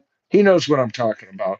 But all he did was encourage me. Say, keep hammering forward, Michael. I swear to God, it will be worth your while. And you have been so right, James. I appreciate that. Agent Pepsi won $2. Michael, thank you for being you. Love the channel. And thank you, Agent. I feel like we got to know you.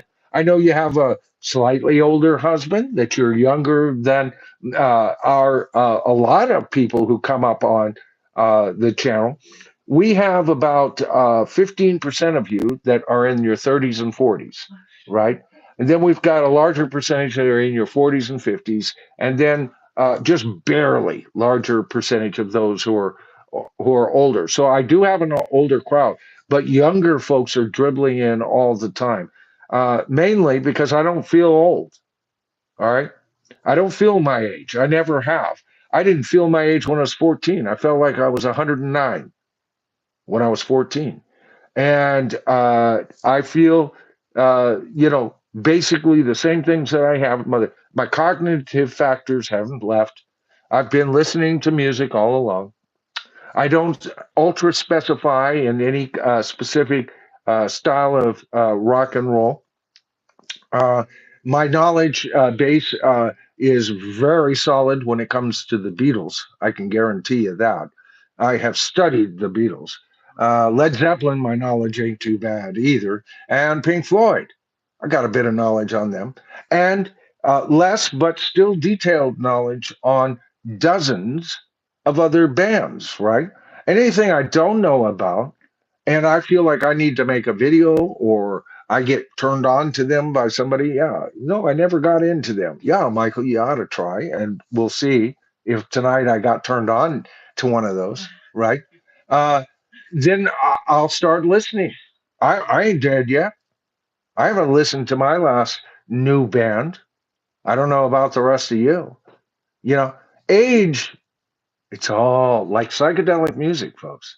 It's all in your mind, you know. It's all in your mind. And I'm too damn busy in life to age, to be an old man. Now, I've got a gruff exterior. I'll say what I'm doing. I'll say whatever's on my mind. But I've been doing that since I was 9, you know. It's just me. I just say, my mom, when I was 9 years old, my aunt and uncle would come over. And 11 kids. There was 5 of us, and they had 7. So 12 kids should be out in the front yard or out in the backyard playing. I'm in with the adults talking, and my mom would have to constantly, every 15 minutes, Michael, leave the room. This is a conversation for adults. Been the way it was. Older before my time and younger before my time all at once. So no such thing as getting old in the mind. We have to deal with physical problems. Of course, things can happen, you know, that can derail that, knock on wood, right? You never know when you'll get something that will change everything in a heartbeat. So I'm very appreciative of that. But as of this very moment, I'm as alive as I've ever been in my life. I'm as excited about the things that excite me as I've ever been in my life. I look for magic. I hear it in music. I expect miracles. And I don't get too upset when they don't occur. All right. And that's kind of my whole approach in life. It is what it is, right? It always gets down to that. But then, whatever it is, stay as young and as vital, hang on, you know, do not go, do not go quietly into the night. That's my uh that's my mantra, you know. I'm here till I'm not, folks. All right, it's so good to talk to so many of you. You guys have been so terrific. We've been going for a little over 2 hours. I think we've covered the subject pretty good. I want to hear from all of you. If you guys just got connected to the stream, you can even go back on parts that you didn't see, and let me know if is there anybody I missed here. Was the list fair based on my approach? Keep that in mind and how I felt that it got to all of us. Because financially speaking, these songs were, for the most part, there was a few monkey wrenches in there. Hyper successful songs. They reached somebody, and there must be a reason for that, right? All right. I love each and every one of you. This has been one of my funner streams to have to actually conduct and to get along. I'll tell you, it's so good to see so many viewers show up to watch little old me, right? So here's the plan. I've got two videos. I've got to wind up shooting, but I may be delaying one of them and try and shoot for that because I've got to develop merchandise. You guys are begging for it, right? I've got to get it out there and available to you. There's no doubt about it. And like I said, it's been a little bit too long, but we've been going through growing pains here on the stream and everything else. And it seems like often I'll get off here and then I'm fixing things in the background for the next 2 days before I have to get on to the stream again. So thank you, each and every one of you, for showing up. I love the way you guys talk amongst yourselves. This is a community. No, this is the tribe. And I'll see you guys on my next stream or on my next video. Night, folks.